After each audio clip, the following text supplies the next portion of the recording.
আরে মা তো বললো বাজার থেকে মাছ নিয়ে যেতে। আরে ভাই এই মাছের বাজারে কি দুর্গন্ধ বের হচ্ছে, আমি তো নাকেই নিতে পারছি না। বাবু তুমি কোন মাছটা নিবে, এই মাছটা নিবে নাকি কাতলাটা নিবে, কে ইলিশ মাছটা নিবে? আমি এই মাছটাই নিবো। ও আচ্ছা, তাহলে আমি ভালোভাবে কেটে দেই। মাছটাকে কিভাবে কাটছে? আরে ভাই এভাবে কেউ কাটে? আমার তো কেমন যেন লাগতেছে। আমার মাছ নেওয়া হয়ে গেছে, এখন আমি তাড়াতাড়ি করে বাড়ি চলে যাই। আরে বা কি গন্ধ!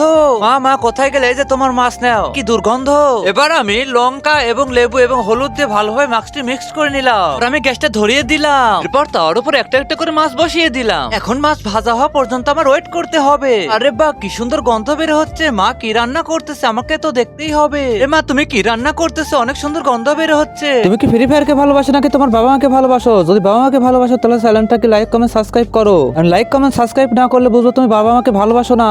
আর 1 কে 2 কমেন্ট করে জানাও। আরে বা ওই মাছটাই তো রান্না হচ্ছে যেটা আমি বাজার থেকে এনেছিলাম। মাছটি আনতে যে কতই না গন্ধ পেওয়াতে হয়েছিল। আরে বা কত সুন্দর গন্ধ, আমার তো পেট ভরে গেল। আরে এই মাছটা তো অনেক দুর্গন্ধ ছিল, তাহলে এত সুন্দর গন্ধ বের হলো কিভাবে? আরে আমার মনে হয় আমার মার হাতে জাদু আছে, অসাধারণ লাগতেছে মা।